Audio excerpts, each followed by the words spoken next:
La Côte d'Ivoire a été choisie pour abriter du 4 au 8 septembre prochain l'édition 2017 du Forum pour la Révolution verte en Afrique, en abrégé AGRA. Le lancement de ce forum a eu lieu en présence du ministre ivoirien en charge de l'agriculture.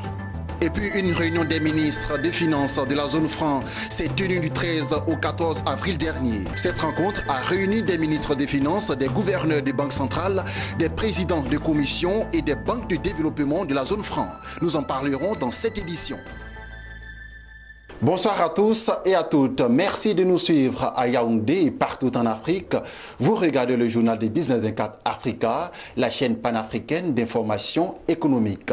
La Côte d'Ivoire va abriter du 4 au 8 septembre prochain l'édition 2017 du Forum pour la Révolution verte en Afrique. Le forum dénommé AGRA est une rencontre continentale de haut niveau qui vise à accorder une place de choix à l'agriculture pour impulser la croissance économique et le développement inclusif. Le lancement de ce forum a eu lieu jeudi dernier en présence du ministre ivoirien de l'Agriculture, Mamadou Sangafoua Coulibaly. Sandrine Bamba pour le commentaire. Du 4 au 8 novembre prochain, Abidjan, la capitale économique de la Côte d'Ivoire, sera pendant 5 jours la capitale de l'agriculture africaine. La ville ivoirienne va accueillir l'édition 2017 du Forum pour la Révolution verte en Afrique. Une rencontre qui favorise une volonté politique forte pour l'augmentation des dépenses consacrées à l'agriculture pour la transformation de l'économie. La présente cérémonie vise donc à désigner officiellement la Côte d'Ivoire comme hôte de l'édition 2017 de l'AGRA, devenant ainsi le premier pays francophone à accueillir cet événement continental. Permettez-moi de remercier AGRA d'avoir choisi la Côte d'Ivoire pour la tenue de ce forum. AGRA, c'est une structure crédible où vous avez quand même de grandes ONG, des institutions financières, des fondations de renom comme la fondation Belinda et Bill Gates. Et puis vous avez aussi la fondation Rockefeller. Ce sont des fondations internationales qui s'intéressent à tout ce que AGRA fait et qui sont de grands contributeurs. Et nous espérons que ce forum permettra au secteur privé national et sous-régional de saisir des opportunités et surtout d'accéder aux financements qui sont promis par toutes ces structures à AGRA. Deuxièmement, nous pensons que ça va être l'opportunité de remobiliser les États pour qu'ils accordent davantage d'intérêt au secteur agricole de leur pays respectifs. La présente rencontre a aussi été l'occasion pour lancer un appel aux dirigeants africains, aux représentants du secteur privé, aux bailleurs de fonds et aux partenaires au développement à accélérer la marche vers le développement, traduisant les divers engagements en actions concrètes. C'est une initiative qui nous va droit au cœur parce que moi, je gère un projet qui couvre 5 filières, le cacao, l'EVA, le palmier, le coton et l'anacarde. 5 filières très dynamiques, 5 filières d'exportation. Et l'initiative d'AGRA rentre dans cette dynamique.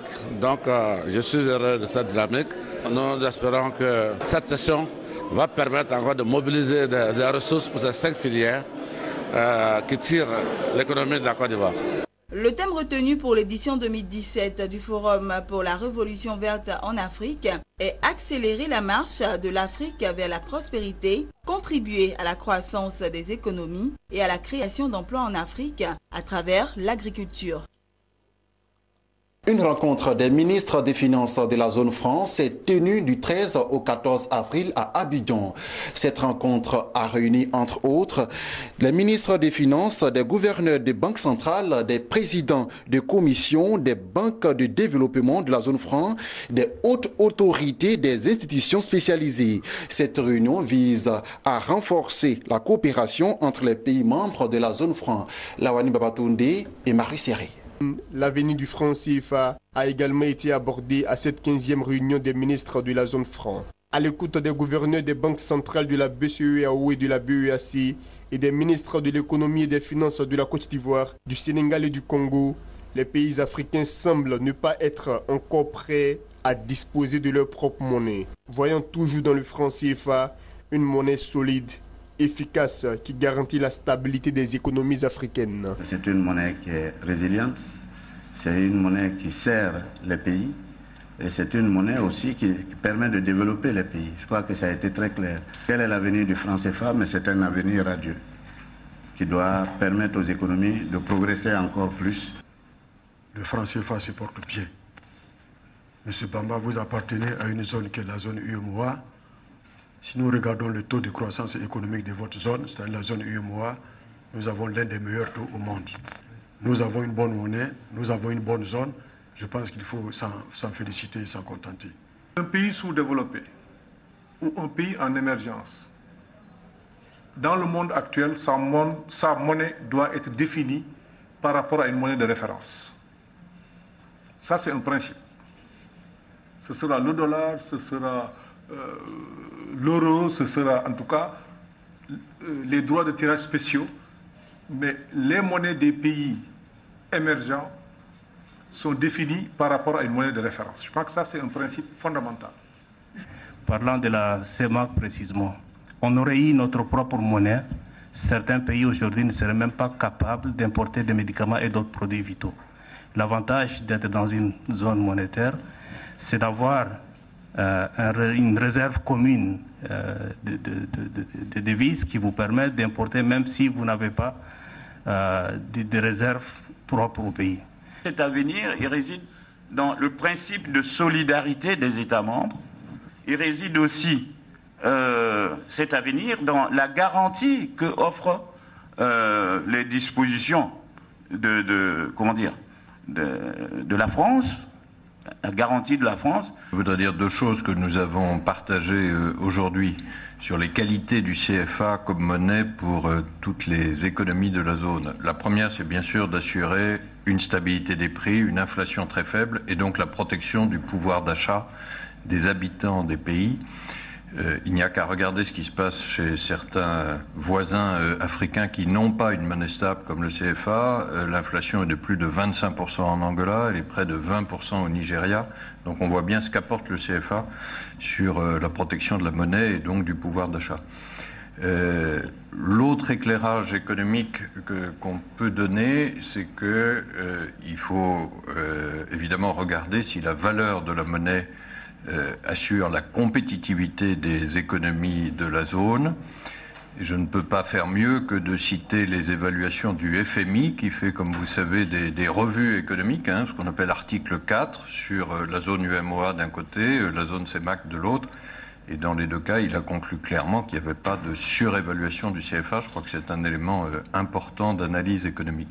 Représenté au plus haut niveau à cette 15e réunion des ministres de la zone, la réponse de la France sur l'avenir du franc CFA est sans équivoque, rappelant la souveraineté des pays africains de décider de leur propre devenir.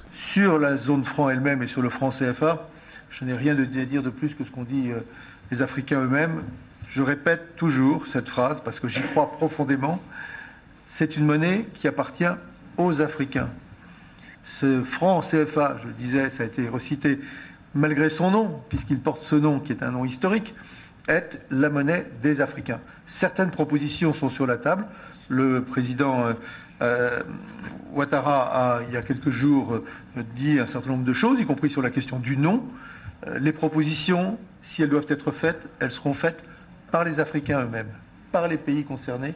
Et les évolutions, s'il doit y avoir des évolutions, ce sont des évolutions qui correspondront aux besoins des Africains et qui seront exprimées par les Africains eux-mêmes. Il n'est pas question que la France, je ne sais pas comment d'ailleurs, décide à la place de ses partenaires.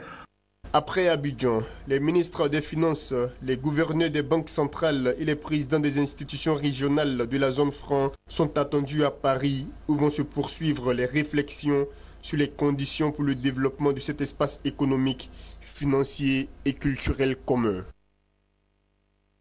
La suite de l'actualité avec cette information. L'International de l'énergie revoit à la baisse ses prévisions en ce qui concerne la croissance de la demande globale de pétrole en 2017. Dans un rapport publié en début de semaine, l'agence a indiqué que par rapport à l'année dernière, la demande connaîtra une hausse de 1,3 million de barils à 97,9 millions de barils par jour, contre une prévision précédente de 1,4 million de barils par jour. Il convient de souligner qu'en 2015, la demande mondiale a connu un pic de croissance de plus de 2 millions de barils par jour. Fin de ce journal. Merci de nous avoir suivis. L'information continue sur Business 24 Africa. Excellente fête de Pâques à tous et à chacun. Restez sur Business 24 Africa, la chaîne de l'économie.